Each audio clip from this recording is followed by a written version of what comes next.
अल्लाह ताला ने हमारे मुल्क को ये खास रहमत दी है कि यहाँ पे सूरज जो है वो हमें 9 माह पीक पे मिलता है। तो इसके अंदर मैंने काफ़ी इंडस्ट्री वालों को जो है ना इन्वॉल्व किया है। वो हमें लो कास्ट और जो जदीद मॉडर्न डिज़ाइनिंग का स्ट्रक्चर होगा वो विद इन आवर्स तैयार करके देंगे।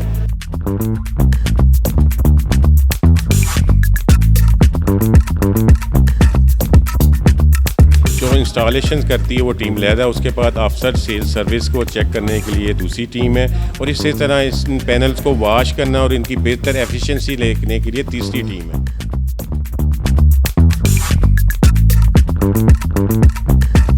औज़ुबिल्लाहि मिनश्शैतानिर्रजीम बिस्मिल्लाहिर्रहमानिर्रहीम। राजा वसीम हसन आपकी खिदमत में हाजिर है। आज हम एक बड़े ही अहम टॉपिक के ऊपर आप की खिदमत में एक प्रोग्राम लेके हाजिर हुए हैं। इस वक्त पूरे पाकिस्तान में आप ये देख रहे होंगे कि एनर्जी के हवाले से बहुत बात की जाती है। बिजली का यूनिट जो है वो बहुत तकरीबन 7 रुपये और टैक्सीज़ को अगर मिलाया जाए तो 10 रुपये का अभी रिसेंटली इजाफा हुआ है और इतना महंगा यूनिट है कि आम आदमी की बिल्कुल पहुँच से बाहर हो चुका है। और आपकी जितनी भी एक आम गरीब आवाम की जितनी भी कमाई है वो तो सारी मैं ये समझता हूँ कि ये बिलों में और ये बिजली के बिलों में ही सारा कुछ निकल जाता है। तो मालूम नहीं है कि घरों के बजट किस तरह से बनते होंगे और मामलात किस तरह से चलते होंगे।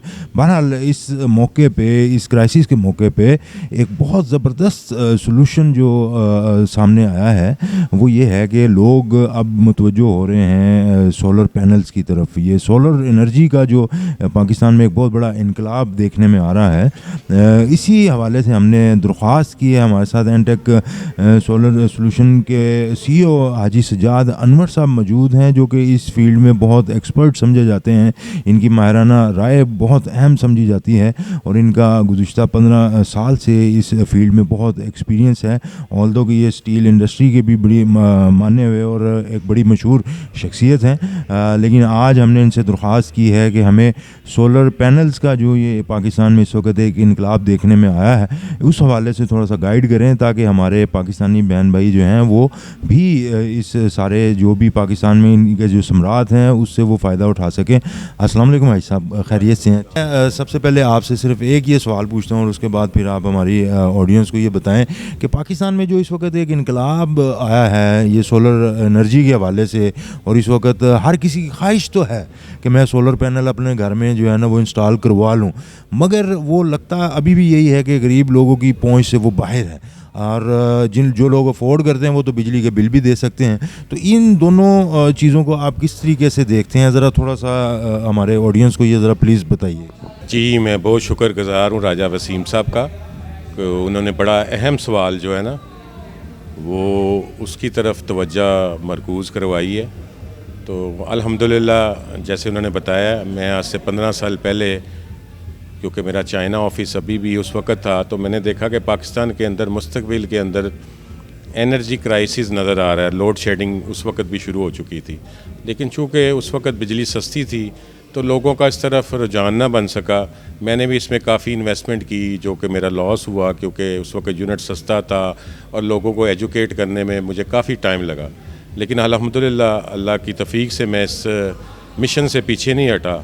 उसका समर आज ये मिल रहा है कि वो लोग मेरी तरफ फिर राग़िब हुए हैं, क्योंकि इस वक्त नो डाउट सोलर पैनल्स तो पाकिस्तान के अंदर आ गए हैं और सस्ते भी हैं, लेकिन इनको इंस्टॉल करके देने के लिए मुख्तलिफ़ कंपनीज़ 1 से 1.5 माह का टाइम ले रही हैं। तो ये अभी हमारा पीक सीज़न शुरू हो गया, मार्च से ऑनवर्ड। अल्लाह ताला ने हमारे मुल्क को ये खास रहमत दी है कि यहाँ पे सूरज जो है वो हमें 9 माह पीक पे मिलता है। 3 माह जो है उसके अंदर जो है टाइम का भी फ़र्क आ जाता है और सूरज की तपिश उस तरह नहीं होती। तो अगर मैं छोटा सा सलूशन जो मैंने सवाल किया उसका जवाब दे रहा हूँ, अगर अब इस टाइम अगर कोई सोलर सिस्टम लगाता है तो पूरे 9 माह में वो अपने 100% पैसे वापस वसूल कर सकता है। तो ऐसा पूरी दुनिया में कोई बिज़नेस नहीं कि जो 9 माह के अंदर फुल पे करते। तो इस वक्त मसला जो है, जो गरीब अवाम है, जिन लोगों के पास पैसा नहीं वो लगवा नहीं सकते, तो इस सिलसिले में भी मैंने अल्हम्दुलिल्लाह मुख्तलिफ़ मक्ता फ़िक्र के लोगों से मिल के एक रेगुलेट किया है, तो वो इस चीज़ पे इन्वेस्टमेंट करने को तैयार हो गए हैं। उसके अंदर हमारे जो है ना स्टील इंडस्ट्री के भी लोग हैं, इसी तरह दूसरी इंडस्ट्रीज़ के लोग हैं, जैसे कि मिस्टर अजीम साहब हैं, राजा वसीम साहब हैं, इस तरह राजा उमर एडवोकेट हैं, और प्लस दूसरे काफ़ी लोग हैं जो लंबी लिस्ट है। तो मैंने इसके अंदर एक भरपूर प्लान तैयार किया है कि अगर हम 100 बिजनेसमैन मिल के इन्वेस्ट करते हैं सोलर के अंदर, और उसके अंदर हम जो गरीब आवाम है उनको हम बग़ैर किसी अजाफी चार्जेस के सोलर सिस्टम प्रोवाइड करेंगे, जिसके अंदर के उनको सिर्फ 30% पे करना पड़ेगा, बाकी जो बचत होगी उसके अंदर वो हम उसके अंदर से कलेक्ट करेंगे, उनकी सेफ से उनको सिर्फ 30% देना पड़ेगा। हमारे हमसाया मुल्क में जो आपने देखा होगा, एक वहाँ पे एक बड़ा ज़बरदस्त मॉडल इंट्रोड्यूस करवाया गया कि 300 यूनिट जो हैं वो बिल्कुल फ्री दिए जाते हैं बिजली। हमारे हमसाया मुल्क में एक रियासत ऐसी है कि जहाँ पे तकरीबन मुफ्त दी जाती है, और पाकिस्तान में जो है वो दिन ब दिन इसके प्राइसेस बहुत हाई होते जा रहे हैं। तो इसमें ज़िमनी बात ये होगी कि क्या हुकूमत को इस सारे मामले में कोई सब्सिडी भी देनी चाहिए, और जो नए घर बने उन पे कोई ऐसा कोई पाबंदी या कानून भी हो, कंप्लीशन सर्टिफिकेट तब दिया जाए जिस वक्त सोलर आप जो है वो इंस्टॉल कर लें। आया ये मुमकिन है? हाजी साहब से पूछते हैं। ये जो आपने सवाल उठाया है ये काफ़ी अहम है, लेकिन इसके अंदर मैं गुजारिश कर दूं कि अगर हम गवर्नमेंट को देखते रहेंगे तो अभी तो गवर्नमेंट बनी नहीं, बनेगी, फिर उसकी पॉलिसीज़ बनेंगी, फिर इम्प्लीमेंटेशंस होंगी, तो इस पर टाइम लगेगा। नो डाउट मैंने देखा है कि इस बारे में उन्होंने ऐलान किया है वाज़िया कि हम इस पर कुछ करेंगे, लेकिन वो 3 माह में करते हैं, 6 माह में करते हैं या साल लगाते हैं। लेकिन इस वक्त ये सूरत हाल है कि अवाम जो पिस रही है महंगाई की चक्की के अंदर, तो अब जो ही ये गर्मी स्टार्ट हो रही है तो इसके अंदर जो बिजली के बिल है इसके देने के लिए उनकी सकत नहीं है। तो इसके लिए तो हमें प्राइवेट लेवल पे जो है ना चलना पड़ेगा, आस्ता आस्ता दूसरे लोग भी इसके अंदर इंजेक्ट करेंगे अपनी इन्वेस्टमेंट। तो ये तो इन्वेस्टमेंट और बेहतरीन बिज़नेस है, तो बिजनेसमैन क्यों नहीं इसमें आएगा? अगर वो आएगा उसको अच्छी अर्निंग होती, क्योंकि मैं भी देख रहा हूँ, मेरा तल्लक चूँकि स्टील इंडस्ट्री से भी है, तो 95% जो स्टील इंडस्ट्री इस वक्त बंद पड़ी है, तो उनके पास सरमाया है, वो फारग बैठे हैं, वो इस तरफ आएँ। वो अगर इंडस्ट्री लगाना चाहते हैं तो लिथियम आयन बैटरी की लगाएं, वो इंडस्ट्री लगा जाना चाहते हैं तो सोलर पैनल बनाने की यहाँ पे लगाएं।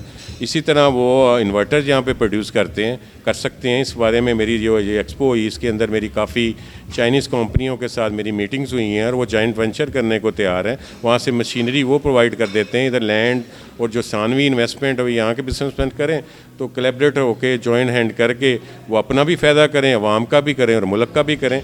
ये तो सबके हाथ में है सोल्यूशन। तो इसके पर क्योंकि हमारी जो इंडस्ट्री तो वेंटिलेटर पे चलेगी, अब आवाम भी वेंटिलेटर पे जा रही, तो अब हम किस चीज़ का इंतज़ार कर रहे हैं कि मरीज़ जो मर जाए? उससे बेहतर है कि उसको ऑक्सीजन प्रोवाइड की जाए, वापस में मिलजुल के। ये जो आपने बताया कि इस वक्त एक इनकलाब बर्पा हो गया हमारे पाकिस्तान में, पैनल्स तो आ गए हैं, लेकिन इसके साथ सोलर इन्वर्टर्स चाहिए, और इसके अलावा स्ट्रक्चर चाहिए। स्ट्रक्चर की प्रॉपर डिज़ाइनिंग और उसकी मेकिंग के ऊपर कॉस्टिंग भी ज़्यादा आ रही है, टाइम भी ज़्यादा लग रहा है। तो इसके अंदर मैंने काफ़ी इंडस्ट्री वालों को जो है ना इन्वॉल्व किया है, वो हमें लो कास्ट और जो जदीद मॉडर्न डिज़ाइनिंग का स्ट्रक्चर होगा वो विद इन आवर्स तैयार करके देंगे। इख्तिताम पे मैं हाजी साहब से एक मुख्तसर सा एक सवाल पूछना चाहता हूँ। हाजी साहब, ये हमारे नाजरीन के लिए थोड़ा बताइएगा, आपको क्या तवक्को है कि आने वाले दिनों में जो सोलर का टोटल जो तखमीना इस वक्त है उसमें कितने % इजाफा होने का अंदेशा है? क्योंकि हमारे मुल्क में तो महंगाई जब एक दफ़ा बढ़ना शुरू हो जाए तो कम होने का नाम नहीं लेती। तो ये थोड़ा सा जो है ना वो लोगों को बताइए। और दूसरा, ये आफ्टर सेल सर्विसेज अगर कोई आपसे इंस्टॉल करवा लेता है, और जैसे कि आपकी माशाल्लाह कंपनी की एक बहुत ज़बरदस्त रेपुटेशन है, तो आफ्टर सेल सर्विसेज भी हैं, ये ज़रा प्लीज़ बताइएगा। इस बारे में मैं ये बताऊंगा कि हमारी कंपनी ने इसके अंदर 3 लहदा टीमें जो है ना वो नामज़द की हुई हैं। जो इंस्टॉलेशन करती है वो टीम लहदा, उसके बाद आफ्टर सेल सर्विस को चेक करने के लिए दूसरी टीम है, और इसी तरह इस पैनल्स को वॉश करना और इनकी बेहतर एफिशिएंसी लेने के लिए तीसरी टीम है। तो ये 3 चीज़ें पहले एट ए टाइम कोई कंपनी नहीं कर रही थी, जिसकी वजह से ये हुआ कि लोगों ने महंगे सिस्टम पिछले साल लगवाए, उसके बाद उनकी एफिशिएंसी उस तरह नहीं रही और बैकअप नहीं दिया गया। इस वक्त तो आवाम के लिए ये खुशखबरी है कि जो सिस्टम पिछले साल 25 लाख का था वो इस वक्त 12.5 लाख का लग रहा है, और इसी तरह जो सिस्टम 10 लाख का था वो 5 लाख पे आ गया। अब इससे सस्ता तो ये नहीं होगा, इसका रिवर्स इफेक्ट ये आ रहा है कि लोग तेज़ी से इस तरफ आ रहे हैं, और उसके अंदर ये हो रहा है कि चीज़ें शॉर्ट होनी शुरू हो गई। मोस्टली इन्वर्टर्स अब अवेलेबल नहीं है, अभी तो सीज़न स्टार्ट नहीं हुआ, लेकिन अगले 15 से 20 या महीने के अंदर हमें नज़र आ रहा है कि इन्वर्टर्स की शॉर्टेज होगी। उसके अंदर माफिया अभी से एक्टिव हो गया, उन्होंने इसको शॉर्ट करना शुरू कर दिया है। तो इसी सिलसिले में आज हमारी मीटिंग हुई एक चाइनीज़ कंपनी से जो इन्वर्टर्स बनाती है कि हम वो इन्वर्टर्स को जो ना पाइपलाइन पे रखें ताकि पाकिस्तान में इसकी शॉर्टेज ना आए और जो माफिया है इससे फ़ायदा ना उठा सके और गरीब आवाम इससे पूरी तरह मुस्तफ़िद हो। इसके अलावा भी हम अपना जो है ना एक साइट बना रहे हैं कि जहाँ जिसके ऊपर हम फ्री कंसल्टेंसी देंगे। अगर हमसे सिस्टम कोई नहीं भी लगवाना चाहता किसी से लगवाएं, लेकिन उसको फुली अवेयरनेस देंगे ताकि वो ब्लैकमेल ना हो और गलत सिस्टम ना लगवा बैठे और उसका भी नुकसान होगा और दूसरे लोग भी फिर से मुतनफ़र होते हैं। तो इंशाअल्लाह ताला ये भी हमने एक पोर्टफोलियो बनाया और जिसको हम अपने नंबर्स वगैरह शेयर कर देंगे। उसके लिए आम अवाम के लिए फ्री हेल्पलाइन बनाएंगे इंशाअल्लाह ताला। राबिया वेलफेयर अस्पताल, इलाज और मुआलजे की भरोसामंद जगह जहां डॉक्टर्स अपनी खिदमात बेहतरीन तरीके से अंजाम दे रहे हैं। यहाँ हर बीमारी की तशखीस की जाती है। राबिया वेलफेयर अस्पताल। मजीद मालूमात के लिए हमारे कस्टमर केयर नंबर पर कॉल करें